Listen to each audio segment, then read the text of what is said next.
रामकृष्ण हरी. व्यसनमुक्त युवक संघ महाराष्ट्र राज्य. आज आपण या पवित्र धावडशी या गावामध्ये झाशीची राणी लक्ष्मीबाई यांच्या पुण्यतिथीनिमित्त एकत्रित जमलेलो आहोत.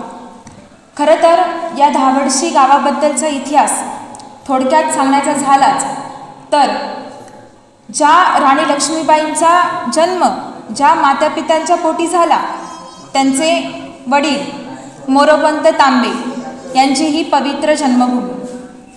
सर्वप्रथम मी मोरोपंत तांबे यांना अभिवादन करते. त्याचप्रमाणे स्वधर्म स्वातंत्र्य आणि स्वराज्य, स्वधर्म स्वातंत्र्य आणि स्वराज्य या त्रिसूत्रांवरती ज्या रणरागिणीचं चरित्र अधिष्ठित झालेलं आहे, जिने आपल्या पराक्रमाने भारताच्या इतिहासामध्ये अढळ आणि अजरामर स्थान प्राप्त करून घेतलेलं आहे. इतकंच नव्हे तर जिने आपल्या कर्तृत्वाने झाशी संस्थांचं वैभव इंद्रप्रस्थापर्यंत वाढवलं, अशी रणरागिणी, स्वातंत्र्य संग्रामिणी, स्वातंत्र्य लक्ष्मी राणी झाशीची राणी लक्ष्मीबाई यांना सर्वप्रथम मी अभिवादन करते. त्यांच्या चरणी नतमस्तक टेकविते आणि आजच्या या माझ्या व्याख्यानमालेस सुरुवात करते. तत्पूर्वी ज्या आपण या पवित्र मातीमध्ये बसलेलो आहोत, त्या पवित्र मातीला स्वतंत्र करण्यासाठी आजवरती लाखो हजारो करोडो या मावळ्यांनी, देश सैनिकांनी आपले रक्त या भूमीमध्ये सांडवले. त्या सर्व स्वातंत्र्य संग्रामांना, त्या सर्व स्वातंत्र्य वीरांना मी अभिवादन करते.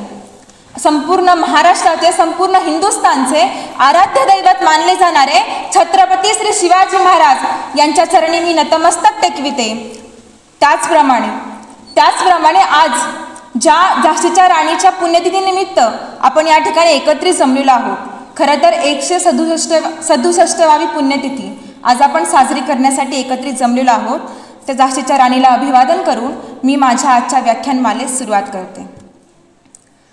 ज्या लक्ष्मी मासाहेबांचं चरित्र ऐकण्यासाठी आज आपण या ठिकाणी जमलेलो आहोत, त्या लक्ष्मी मासाहेबांचं चरित्र हे अलौकिक आहे.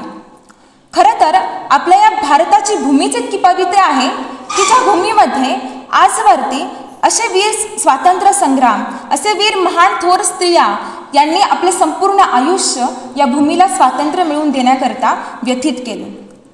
त्याच भूमीमध्ये आज आपण या ठिकाणी एकत्रित जमलेलो आहोत.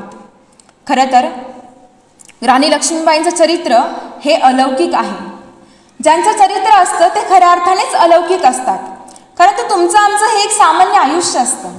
आयुष्यामध्ये असं फारसं काही घडत नसतं, परंतु चरित्रामध्ये प्रत्येक पानावरती, प्रत्येक पृष्ठावरती, प्रत्येक ओळीवरती नवे तर प्रत्येक क्षणाला एक अद्भुत आणि विलक्षण घडत असतं.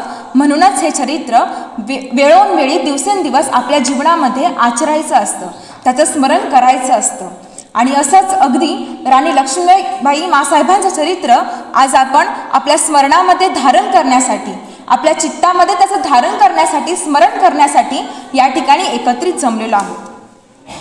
खरं तर राणी लक्ष्मीबाईंची जर ओळख थोडक्यात करून द्यायची तर आपल्याला असं म्हणता येईल, अहो मातीच्या ढेक्याला हात लावावा आणि त्याचं सोनं व्हावं. मातीच्या ढेक्याला हात लावावा आणि त्याचं सोनं व्हावं, आणि लाकडाच्या ओंडक्याला हात लावावा आणि त्याचं परीस व्हावं, अशी अद्भुत किमया. ध्यानीमनी नसतानाही झाशीसारख्या मातबर संस्थानाची राणी झाली. ध्यानीमनी नसतानाही झाशीसारख्या मातब्बर संस्थानाची राणी झाली आणि नियतीच्या काळाच्या पुढं अकाली विधवाही झाली, अशी कालपटावरची बाहुली. वैधव्यानंतर केशवपणासारखे जाचक निर्बंध युक्तिप्रयुक्तीने दूर साडणारी एक स्वयंभू स्त्री.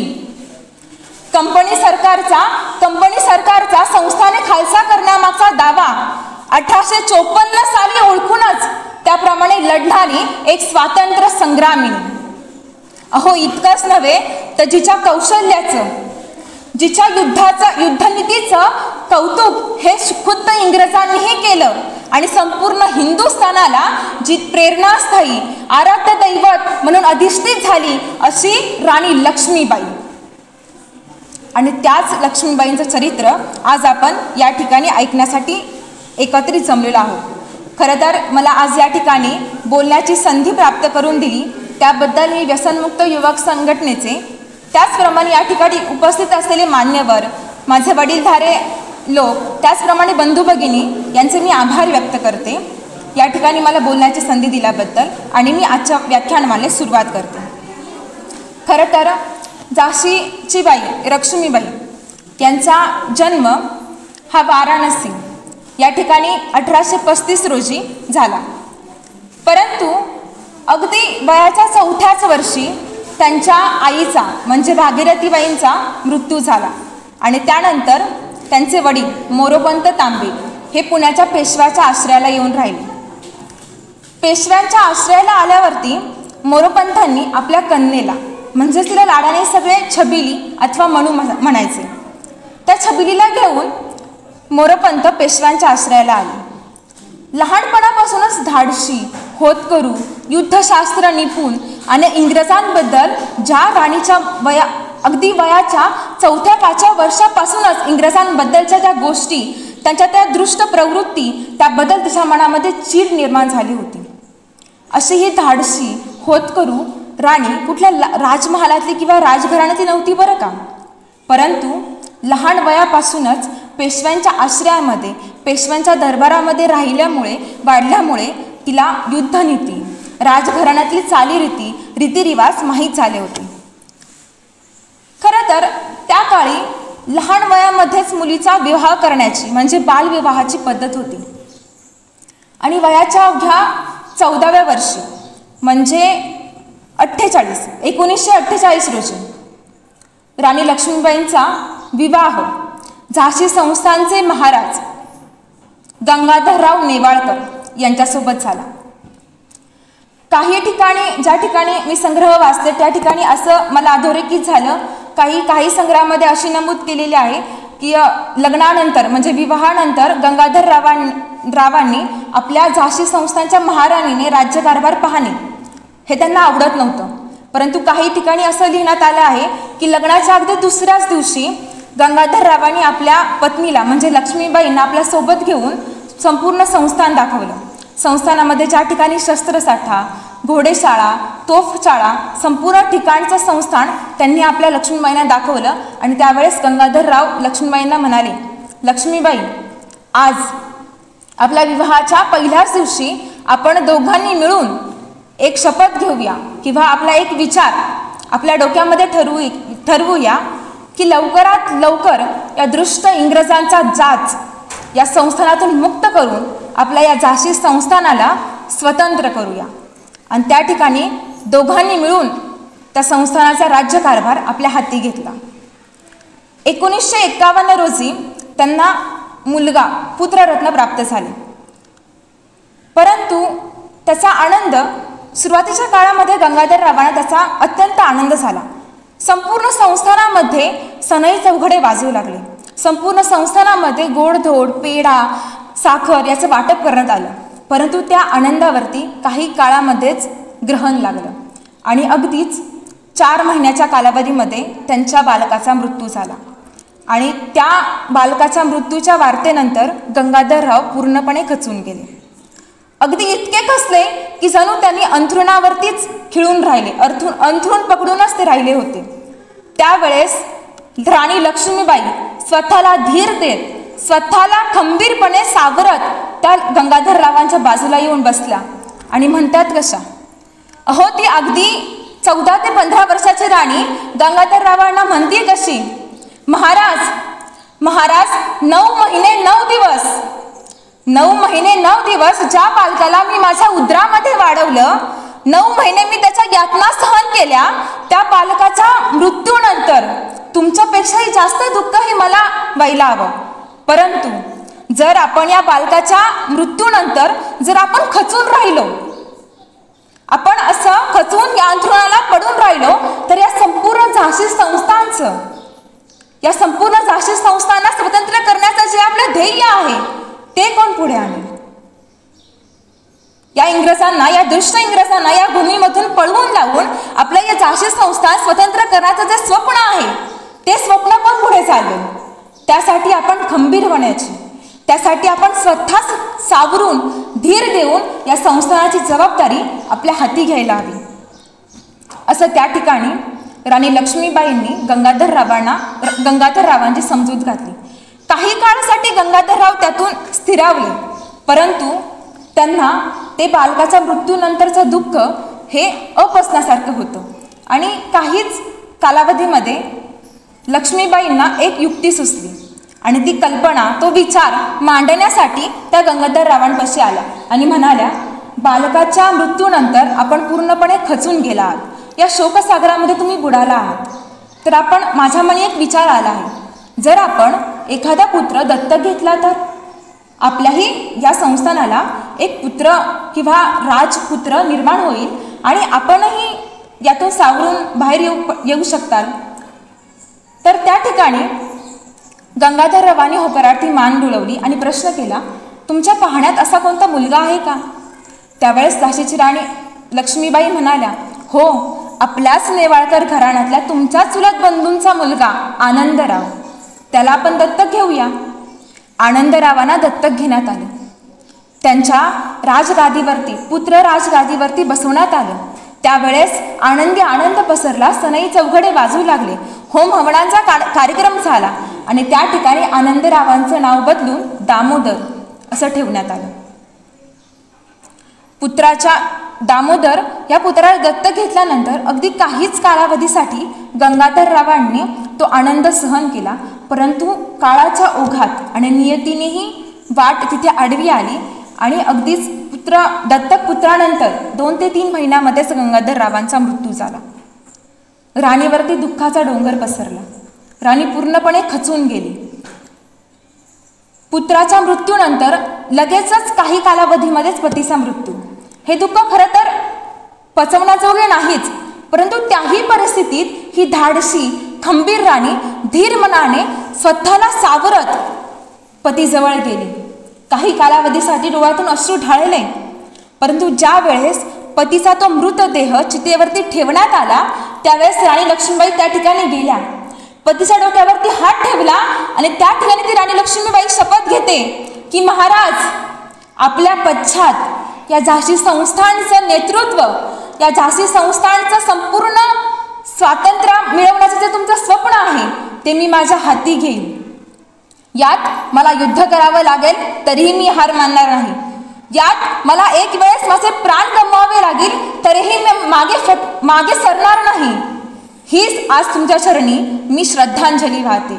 आणि त्या राणीने आपल्या पतीच्या मृतदेहावरती ती श्रद्धांजली वाहिली आणि त्या ठिकाणापासून राणीच्या हाती झाशी संस्थानचा राज्यकारभार आला.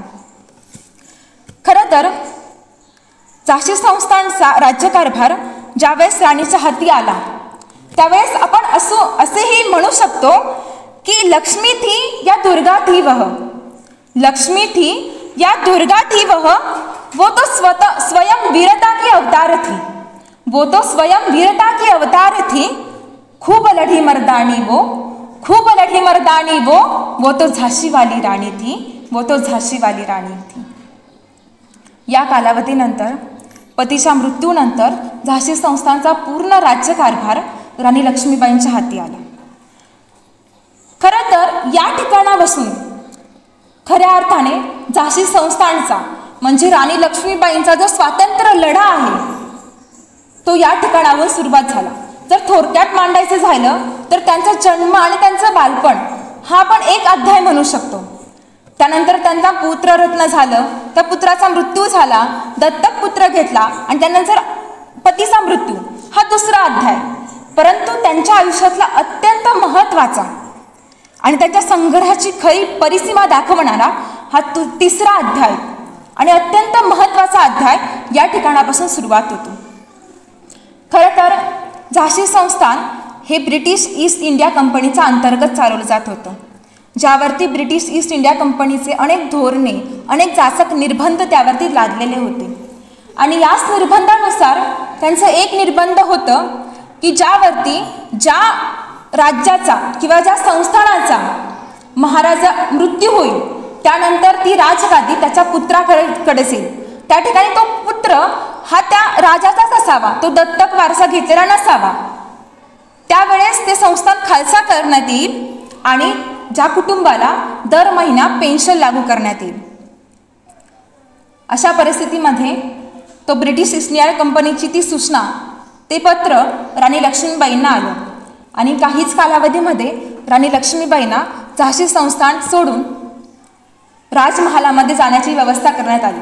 परंतु त्याही परिस्थितीमध्ये राणी लक्ष्मीबाईंनी राजमहालात राहण्याचा ब्रिटिश संस्थाने दिलेलं ते संधी नाकारून झुगारून राणी लक्ष्मीबाई पेशव्यांच्या आश्रयाला गेले. आपल्या त्या 3 ते 4 वर्षाच्या दामोदरला पाठीशी बांधून राणी लक्ष्मीबाई पेशव्यांच्या आश्रयाला गेली. बाजीरावांच्या आश्रयाला आल्यावरती काही कालावधीसाठी राणी लक्ष्मीबाई त्या ठिकाणी राहिल्या आणि खरं तर या ठिकाणाहून म्हणजे हे सगळं 1857 सालचं आहे आणि त्या ठिकाणी खऱ्या अर्थाने 1857च्या त्या महायुद्धाची 1857च्या त्या स्वातंत्र्य युद्धाची सुरुवात त्या ठिकाणाहून झाली. संपूर्ण हिंदुस्थानामध्ये त्या ब्रिटिशांनी, त्या इंग्रजांनी जाचक निर्बंध, धोरणं, त्यांच्या त्या जाचक अटी लादल्या होत्या, ज्यामध्ये हे हिंदू सैनिक, हिंदू मावळे त्यामध्ये पूर्णपणे अडकून गुंतून इच्छेच्या विरुद्ध जाऊन त्या ठिकाणी ते काम करत होते.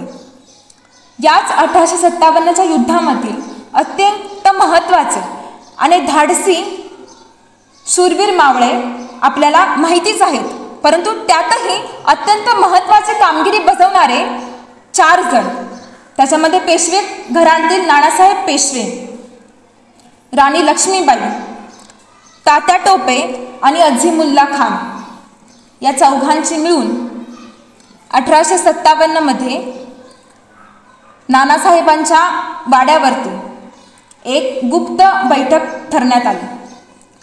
त्या बैठकीमध्ये नानासाहेबांनी एक विचार मांडला.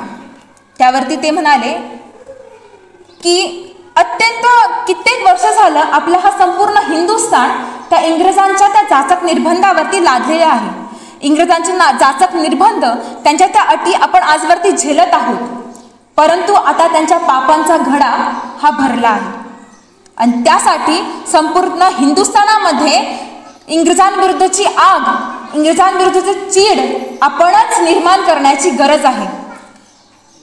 या ठिकाणी आपण सर्वांनी मिळून आपण एक पुढचं पाऊल उचलूया आणि या हिंदुस्थानाला त्या इंग्रजांच्या जाचक निर्बंधामधून दूर लोटून या इंग्रजांना या भूमीमधून पळवून लावून आपली भूमी खऱ्या अर्थाने स्वतंत्र करूया. त्या ठिकाणी त्या गुप्त बैठकीमध्ये त्यांचा हा विचार ठरण्यात आला.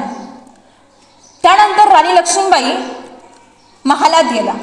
पेशव्यांच्या आश्रयाला असल्यामुळे पेशव्यांच्याच महालात राणी लक्ष्मीबाई आपल्या कमरेमध्ये गेल्या आणि त्या ठिकाणी राणी लक्ष्मीबाईंनी काही कालावधीसाठी विचार केला. त्याच काळामध्ये एक पुरुष वेश धारण करून एक पुरुष रात्रीच्या 10-10:30च्या सुमारास राणीच्या महालाकडे येत होता. वाटेत पहारेकरांनी त्याला अडवलं. कोण रे तू, तुझं काय काम आहेस? त्यावेळेस तो पुरुष म्हणाला की मला राणी लक्ष्मीबाईंना भेटायचं. राणी लक्ष्मीबाई यावेळेस महालात असतील, त्यांची निजण्याची वेळ झाली, रात्री 10:30-11चा सुमार आहे. यावेळेस राणी तुला भेटू शकत नाही असं त्या पहारेकरांनी त्याला उत्तर दिलं. त्यावेळेस तो पुरुष असं हिंदी गाणं गुणगुणत होता.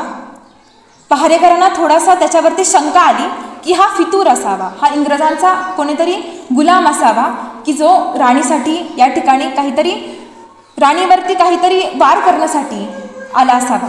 परंतु त्याही परिस्थितीमध्ये राणी लक्ष्मीबाईंना विचारावं यासाठी ते पहारेकरी राणी लक्ष्मीबाईंच्या महालात गेले. महालात गेल्यानंतर राणी लक्ष्मीबाईंनी एकाच वाक्यावरती त्या पुरुषाला तिच्या महालामध्ये येण्याची परवानगी दिली.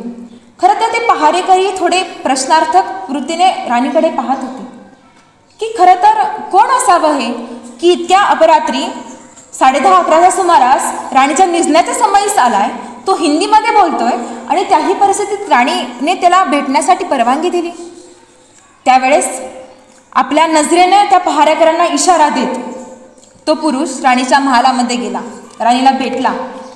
खरं तर सांगायचं झालंच तर तो पुरुष ज्यावेळेस राणीला भेटण्यासाठी आत गेला त्यावेळेस तो पुरुष दुसरा तिसरा कोणी नसून पुरुष वेशात धारण केलेली एक स्त्री,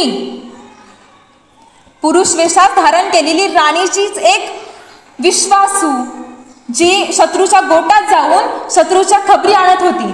जसं की या ठिकाणी आपण छत्रपती शिवरायांचं उदाहरण घेऊ शकतो. ज्यावेळेस बहिर्जी नाईक हे गुप्तहेर खात्याचे प्रमुख होते, शत्रूच्या गोटात घुसून शत्रूच्या सैन्यात घुसून त्याबद्दलची त्यांची माहिती छत्रपती शिवरायांकडे पोहोचवण्याचं काम बहिर्जी नाईक करत होते. त्याचप्रमाणे अगदी त्याचप्रमाणे ही एक स्त्री होती, तिचं नाव होतं काशीबाई. राणी लक्ष्मीबाईंची अत्यंत विश्वासू स्त्री, विश्वासू सैनिक, विश्वासू सवंगडी म्हणण्यासही काही हरकत नाही.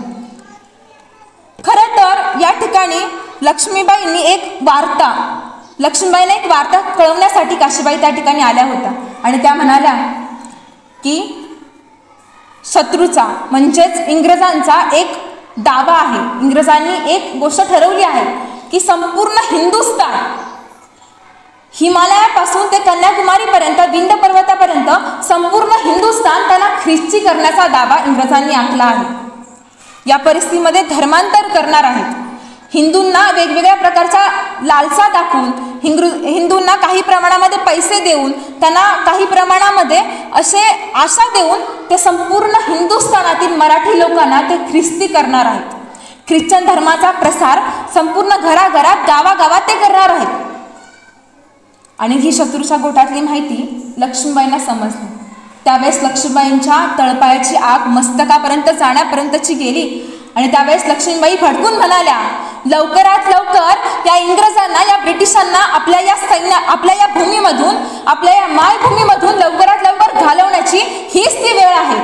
याच वेळी आपण आपल्या हातामध्ये शस्त्र घेऊन या इंग्रजांचा पळता भुई करून सोडण्याची हीच ती वेळ आहे.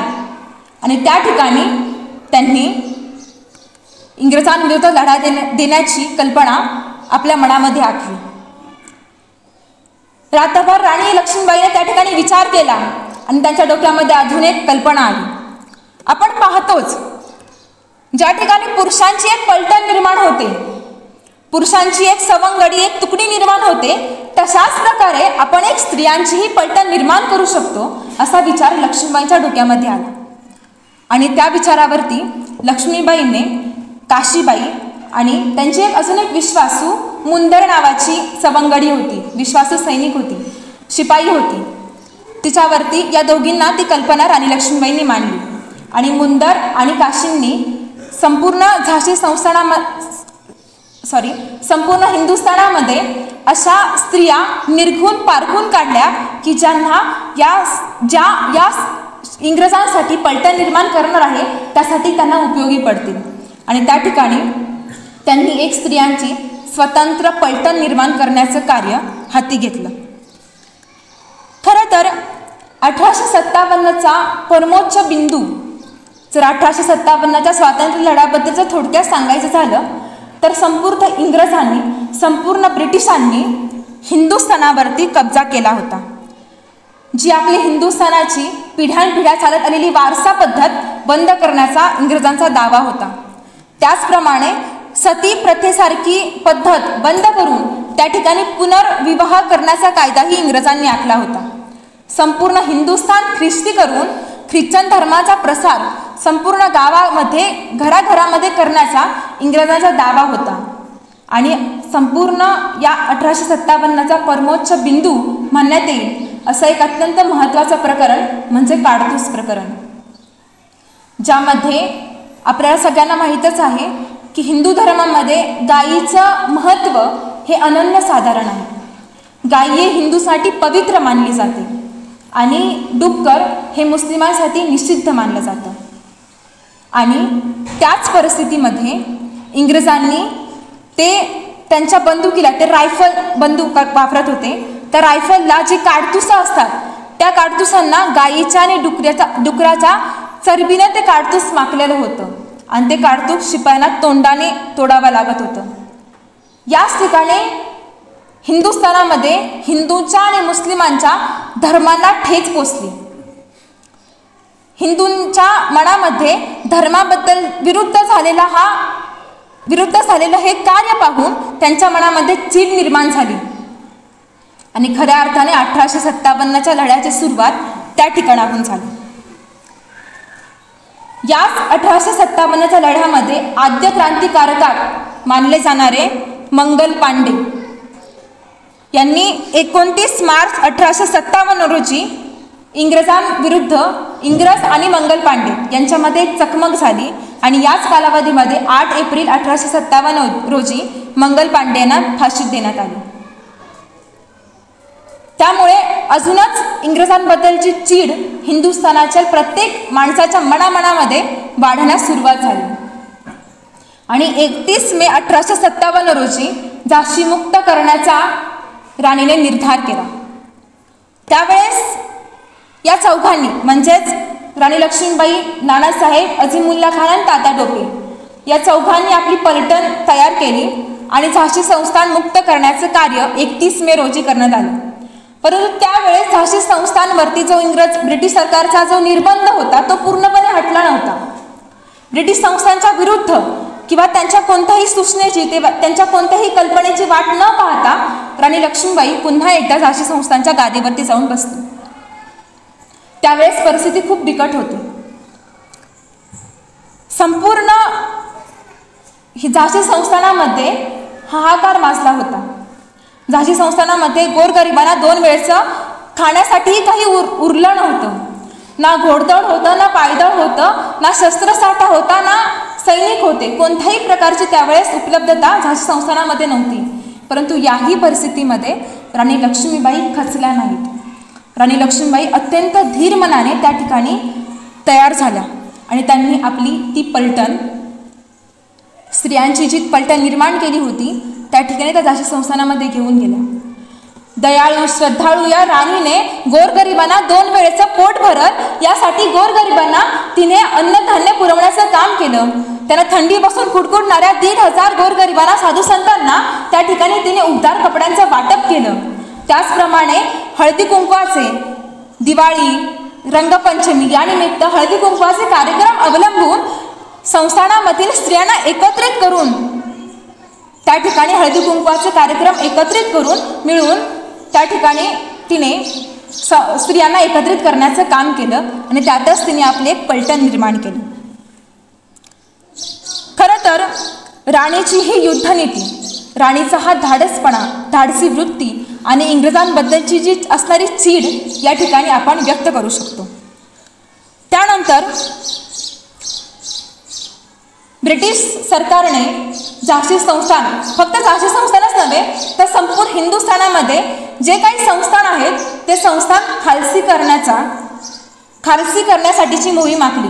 त्यामध्ये 2 तुकड्या करण्यात आल्या. दक्षिणेकडून सर ह्यू रोज याची तुकडी संस्थान खालसा करत आली होती. लक्ष्मीबाईंना याची कल्पना होती की एक ना एक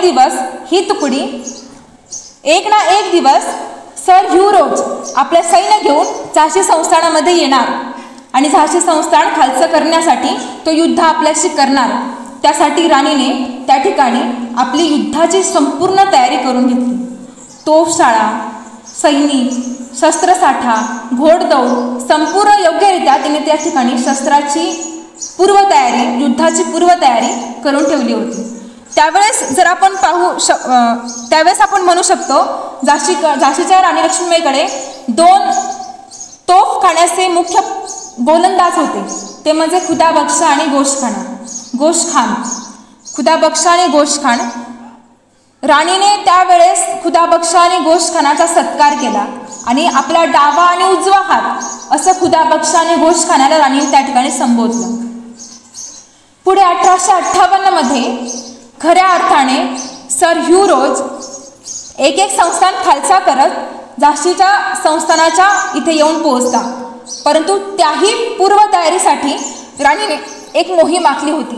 त्यामध्ये राणीने झाशी संस्थानची जी हद्द आहे त्या हद्दीवरती जेवढी झाडं आहेत, जेवढी पिकं आहेत, जेवढी घरं आहेत त्या घरातील लोकांना तिने झाशी संस्थानामध्ये दुसऱ्या ठिकाणी राहण्याची सोय केली आणि संपूर्ण पिकं, संपूर्ण झाडं त्या ठिकाणी पूर्णपणे छाटून टाकली. त्या ठिकाणी काही एक संपूर्ण वाळवंटासाठी परिस्थिती त्या ठिकाणी निर्माण केली.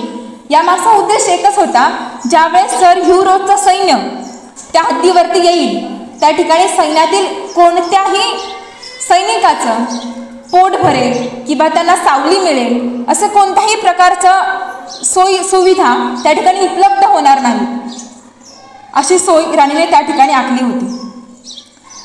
काही काळानंतर सर ह्यू रोजचं सैन्य त्या ठिकाणी आलं आणि खरोखरच त्या परिस्थितीचं, त्या ठिकाणी झालेली ती परिस्थिती संपूर्ण वाळवंटासारखी तर झालेला परिसर, ना कुठे सावली होती, ना कुठं अन्नधान्य होतं, ना कुठं काही सैनिकांचं पोट भरण्यासाठीचं साधन होतं.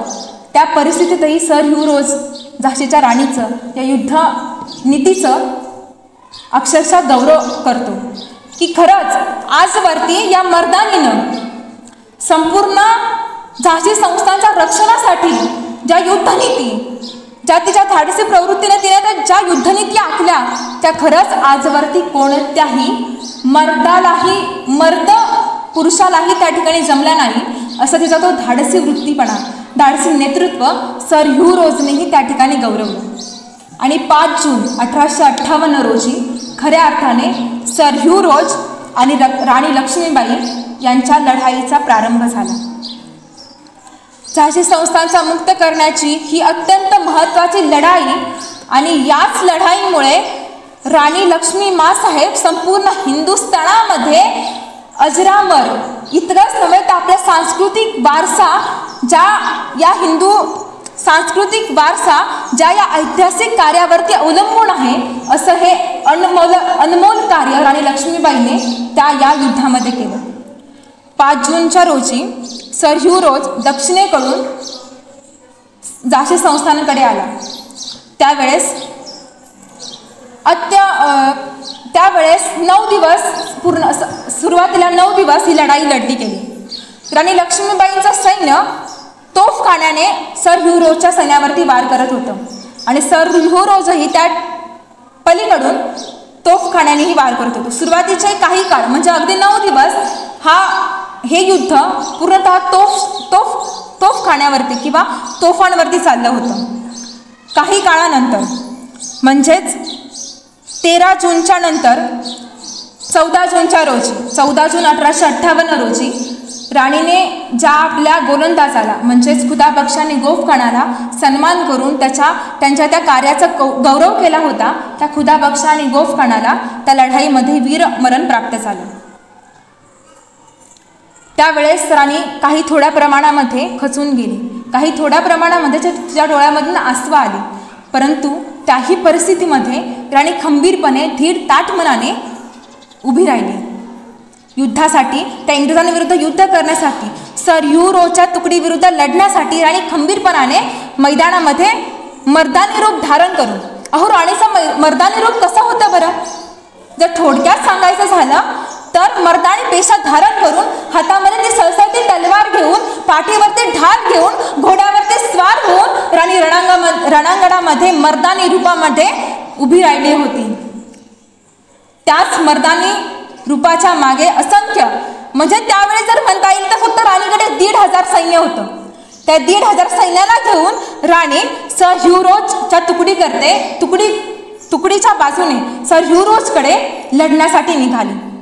त्याच कालावधीमध्ये सर ह्यू रोजचं सैन्यही काही कालावधीसाठी राणीच्या सैन्याला घाबरलं होतं, राणीच्या युद्धनीतीसाठी घाबरलं होतं आणि काही वेळातच ते सैन्य त्या ठिकाणावरून दूर पळून जाणार. परंतु याच कालावधीमध्ये राणीच्या दरबारात असलेला दुबाजी ठाकूर नावाचा राणीचा सैनिक इंग्रजांना फितूर झाला आणि त्याने झाशी संस्थानचा दक्षिण दरवाजा इंग्रजांसाठी खुला करून दिला. त्यामुळे त्या दरवाजामधून इंग्रज सैन्य झाशी संस्थानामध्ये घुसलं. त्यावेळेस राणी लक्ष्मीबाईंना या ठिकाणी झाशी संस्थान सोडून दुसऱ्या ठिकाणी आश्रयाला जाण्याच्या पलीकडे कोणताही पर्याय नव्हता. त्यावेळेस राणी लक्ष्मीबाईने आपल्या काही निवडक सैन्यांना घेऊन सर ह्यू रोजच्या सैन्यासोबत लढत, त्यांची झुंड देत, त्यांना जागोजागी ठार करत राणी लक्ष्मीबाई झाशी संस्थान सोडून चोर वाटेने झाशी संस्थानच्या बाहेर जाण्याच्या विचारत होती. परंतु याही परिस्थितीमध्ये सर ह्यू रोजची 35 शिपायांची तुकडी राणीचा पाठलाग करत होती. राणीचा पाठलाग करत असताना ग्वाल्हेर या ठिकाणी राणी लक्ष्मीबाई आल्या.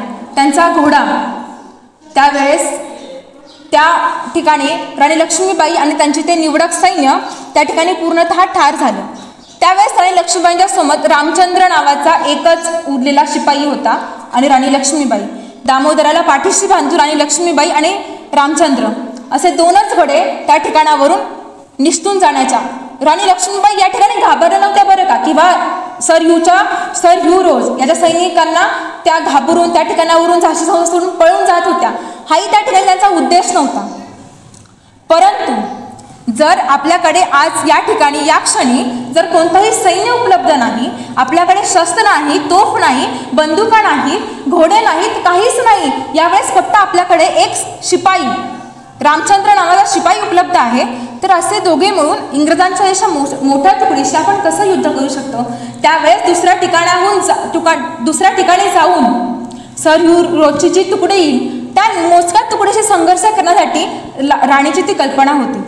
त्यामुळे राणी त्या ठिकाणाहून झाशी संस्थानामधून बाहेर पडली आणि ग्वाल्हेर मेरठ या ठिकाणी राणी लक्ष्मीबाई आली.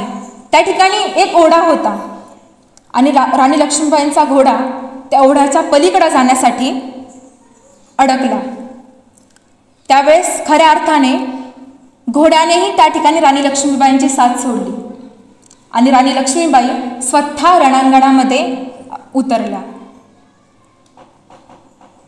ज्या वेळेस राणी लक्ष्मीबाई रणांगणामध्ये उतरल्या, समोर सर ह्यू रोजची 35 ते 30 सैन्य राणी लक्ष्मीबाईंच्या समोर होतं आणि राणी लक्ष्मीबाई एकट्या त्या ठिकाणी त्या शत्रूशी लढत होत्या.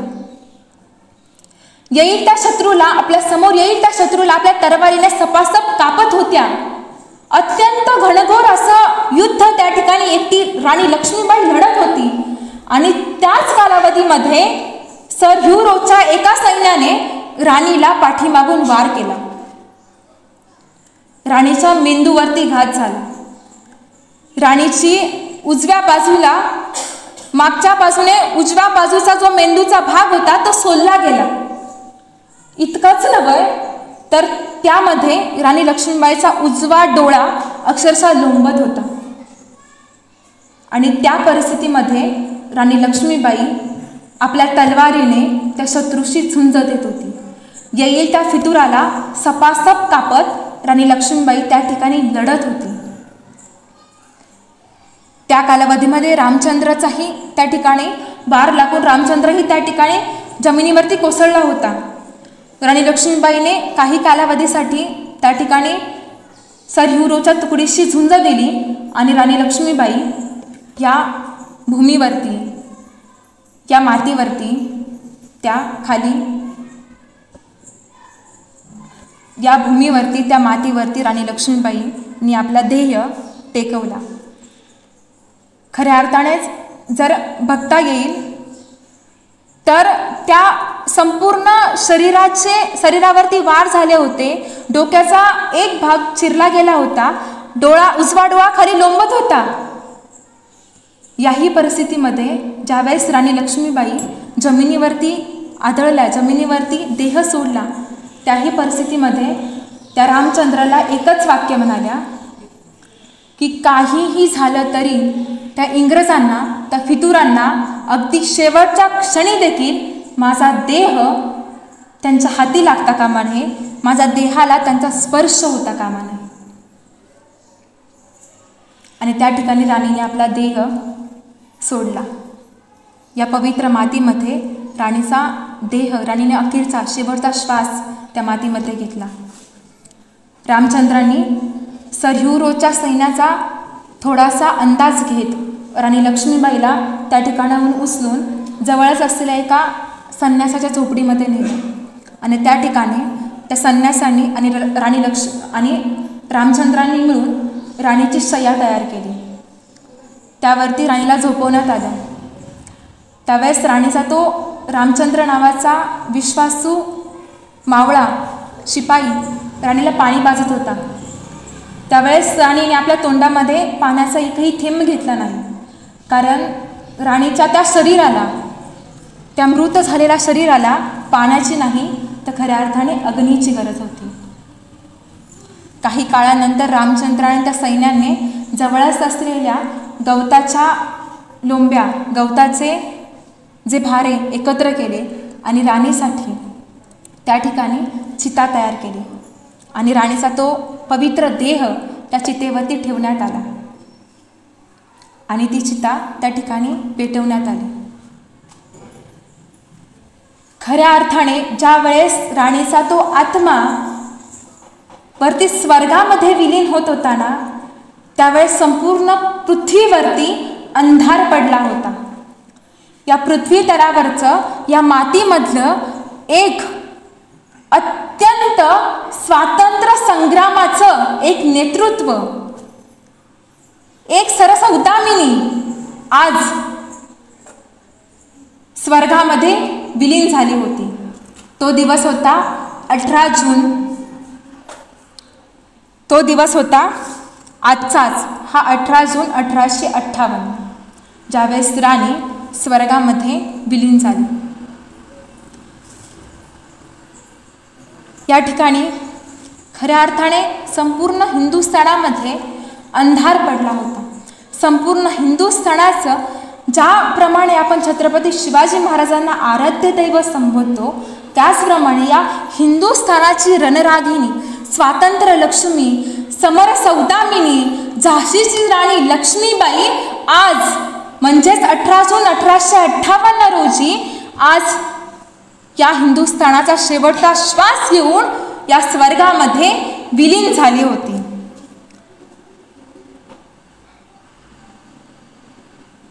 या ठिकाणी आपण एकच ओळ मला या ठिकाणी आठवते,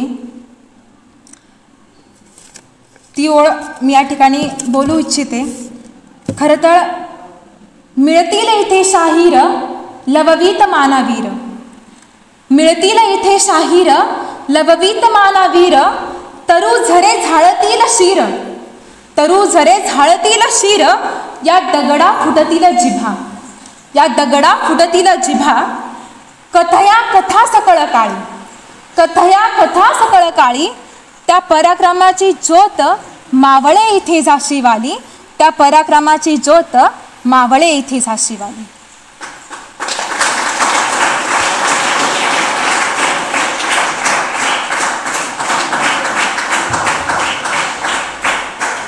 राणी लक्ष्मीबाईंचा हा अलौकिक इतिहास खऱ्या अर्थानेच आज आपल्या सर्वांमध्ये प्रेरणादायी ठरतो आणि आज त्यांच्या विचारांचा जागर करण्यासाठी या ठिकाणी आपण जमलो.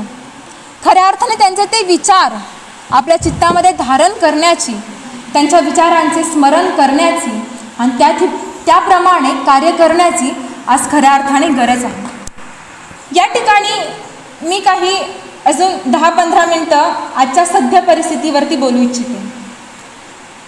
खरं तर आज आपण पाहता क्षणी राणी लक्ष्मीबाईंप्रमाणे अनेक थोर वीर स्वातंत्र्य संग्रामिणी, अनेक थोर स्वातंत्र्य लक्ष्मी या भूमीमध्ये जन्माला आल्या, ज्यामध्ये कालच म्हणजे 17 जून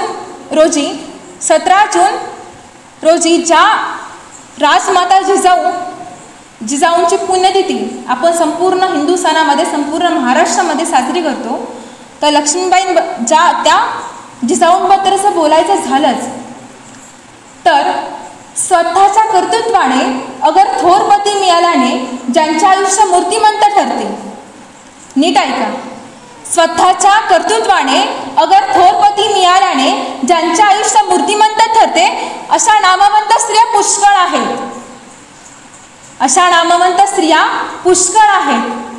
परंतु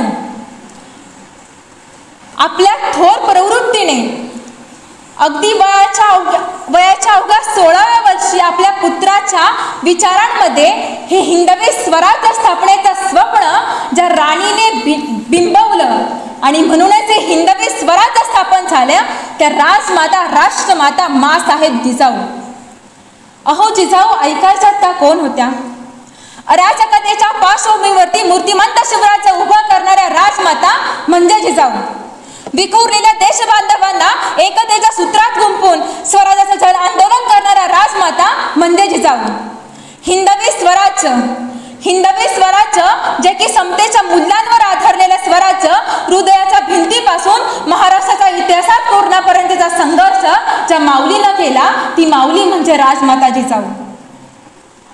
आणि आज संपूर्ण हिंदुस्थानामधील, आज प्रत्येक मातोश्रीमधील, आजच्या प्रत्येक या ठिकाणी उपस्थित असलेल्या प्रत्येक महिलांसमोरील एक आदर्श मूर्तिमंत माता म्हणजे राजमाता जिजाऊ.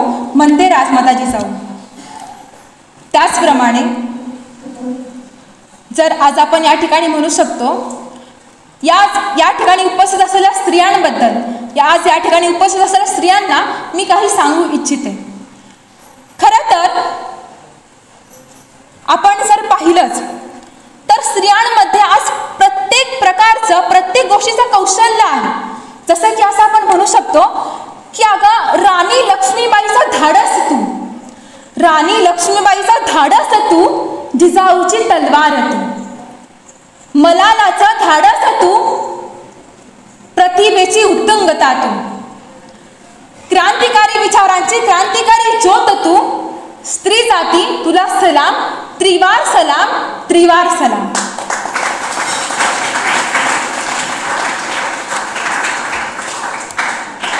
आज आपल्या या 21व्या शतकात जर आपण सगळेजण पाहत आहात की भारत आणि पाकिस्तान यामध्ये जो तणाव निर्माण झाला आहे, पण या तणावामध्ये आपली कामगिरी संपूर्ण संपूर्ण हिंदुस्थानामध्येच नव्हे तर संपूर्ण जगामध्ये ज्यांनी आपली कामगिरी दाखवली, त्या आजच्या रणरागिणी म्हणण्यास काही हरकत नाही. त्या रणरागिणी, त्या स्वराज्य लक्ष्मी सोफिया कुरेशी आणि योमिका सिंग, खऱ्या अर्थाने आजही आपण त्यांच्या गौरवाखातर या ठिकाणी टाळ्यांचा जयघोष करूया असं मला वाटतं.